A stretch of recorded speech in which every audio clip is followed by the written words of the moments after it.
So good morning, everyone. It's always a pleasure to be here on the Avishkar Symposium, Satcab. So my sincere thanks to Avishkar Group, Media Group President Dr. Rastogi and his team. And it is always a privilege to come here and share some thoughts and also get some feedback from all of you. Because as we know that broadcasting is a sector which, whether we like it or not, it affects everyone. So we are recipients of the television telecast, the radio broadcast, and nowadays the digital media, which is now reaching our bedrooms and mobiles that we hold so dearly with us, ourselves. So let me give you a few thoughts and also introduce you to some of the initiatives that we have taken in the ministry. I'll try and limit myself only to the distribution landscape because I believe the target audience is from the MSOs and the LCOs that we have. So one thing is definitely clear that today there is a lot of talk about deregulation. So if you are following the finance bill or the economic survey, I think one of the clear suggestions emanating from the survey this year was deregulation. So broadcasting has been traditionally been regulated and considered as a strategic sector. But there is a lot of, and therefore each of the services that broadcasting sector has, for example, the distribution sector or the television broadcasting sector, the broadcasters, they have all been under some form of regulation from the government.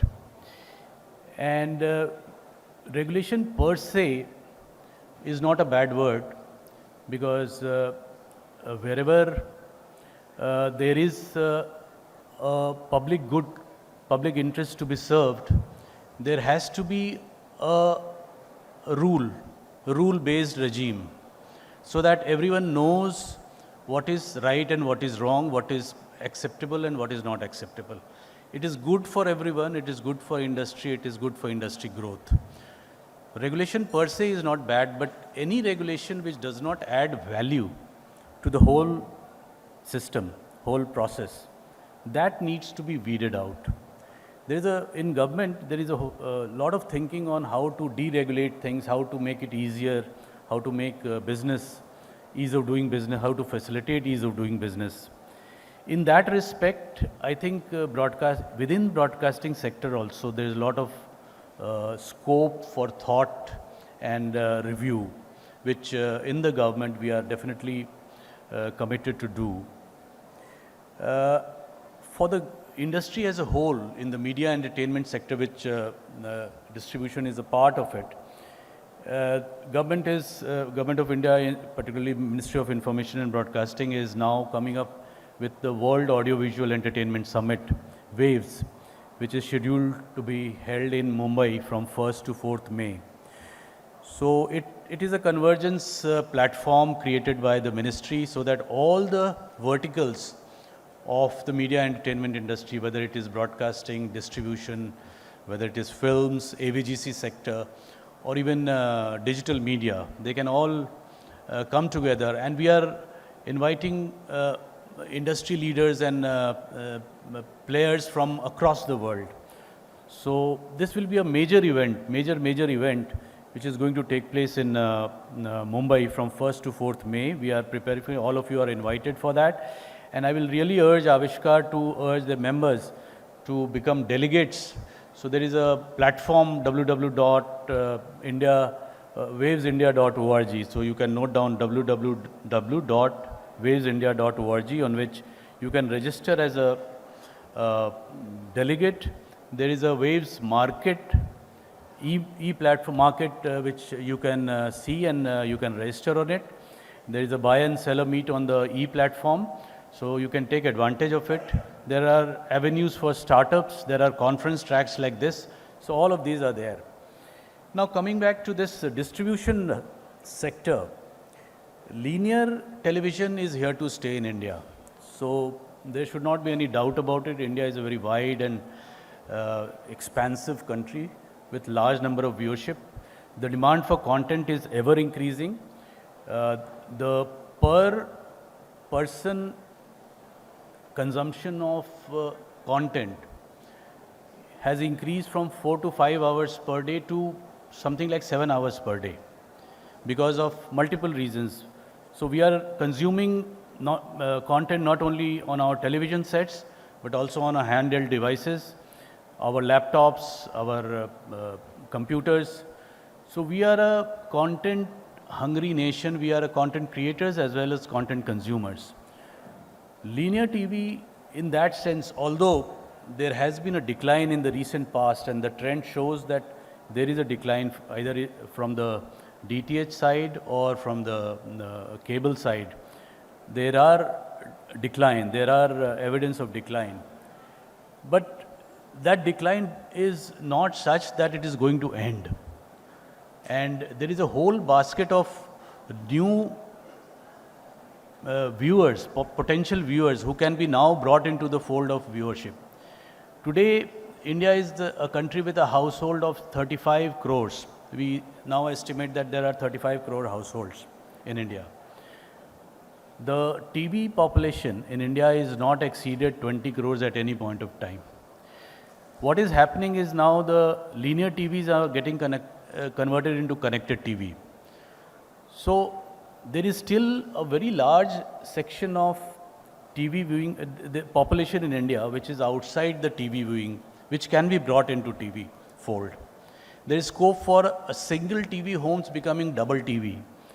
So there is a whole large number of possible consumer which there is a market for you to grab. So these are the things which we should not ignore. We should keep track of it. We should try to expand our footprint in areas where it has not reached so far. There are issues which in the ministry we are aware and we are trying to resolve those issues. Both the ministry and the Telecom Regulatory Authority of India are seized with the matter. I am told that TRAI is again in the consultation mode for reviewing some of these issues, because as you may be aware that TRAI looks after the tariff regime, the quality of service, and also the interconnect agreements. So those are the tariff regulations, those are the regulations completely under the domain of TRAI. I believe there is a speaker from TRAI also, so those issues can be taken up by him also. And one of the issues which many of you has some concern about is the NTO. Now, NTO is the tariff regulation of TRAI, and there has been some concerns which have been expressed as to the manner in which the NTO and the consequences thereafter, that there have been price increase by the broadcasters. So there has been a concern on that side, which we are aware of. There is an issue of fast TV, which is you have expressed concern. Most of you have expressed concern. I believe it was flagged in one of the recommendations of TRAI, which had come very recently. And these are all march of technology. So we have a delicate task of balancing the march of technology with the collateral damage that the march of technology can bring in its fold. So I am of the view that while the sunrise sectors don't need any government support in the sense that they will flourish any which way.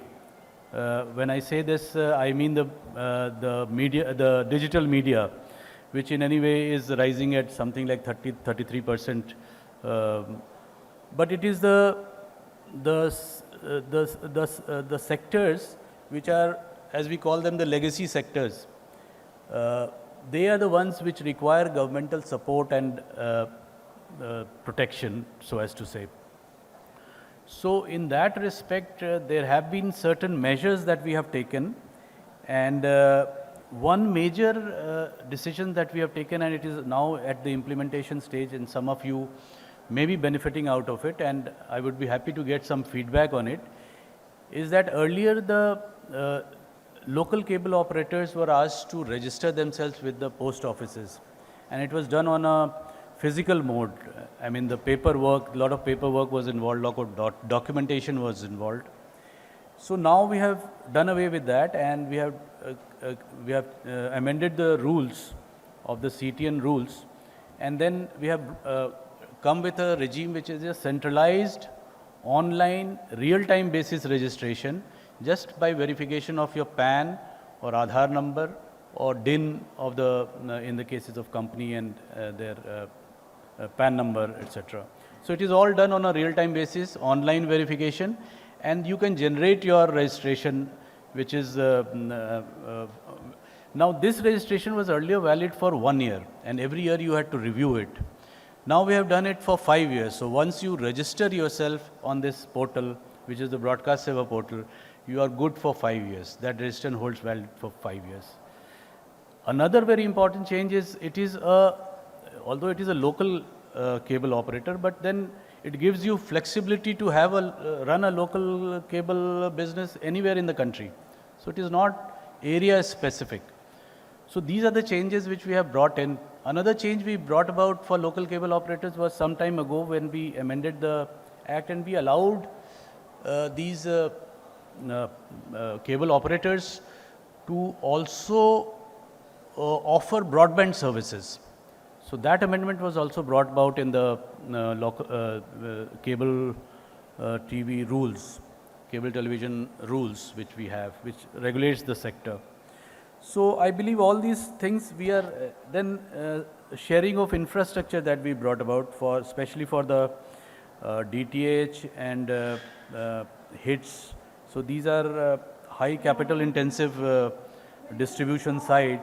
So we have allowed sharing of infrastructure. There is a guideline which you can benefit from.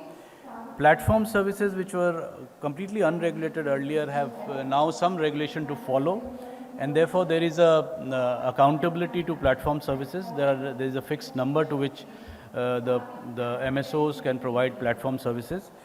So similarly, the ground-based broadcasting, that we are trying to come up with some guideline so that there is a certainty of behavior and activity. In the recent past, we have also tried to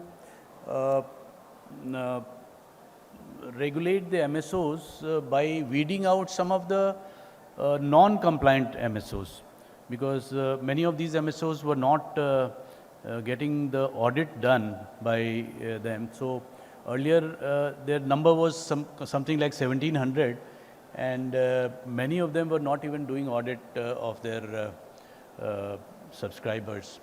So we went through that exercise. It took us a long 16-18 months exercise, and so we were able to weed out quite a substantial number of them which were non-compliant, and they were actually not in the fold of organized behavior. So all these things are done to stimulate and give the necessary impetus to the sector. And as I mentioned, that this is one sector which is in the throes of collateral damage from the onmarch of digital media. And but I will really urge that there are opportunities in waiting, not only on the linear side, but as we mentioned that you can also provide, and I believe many of you are already doing it.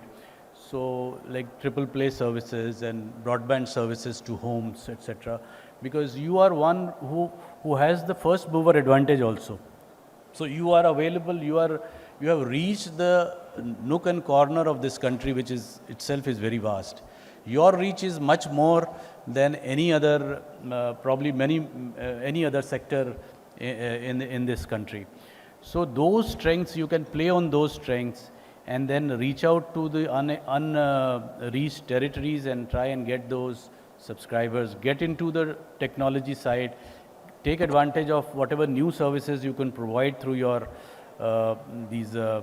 reach, and also see if you can be partner to the digital growth that this country is witnessing. So instead of limiting yourself only to the linear side, you can also be part of the digital growth. So these are the opportunities that I can flag for you. So thank you very much. Yeah.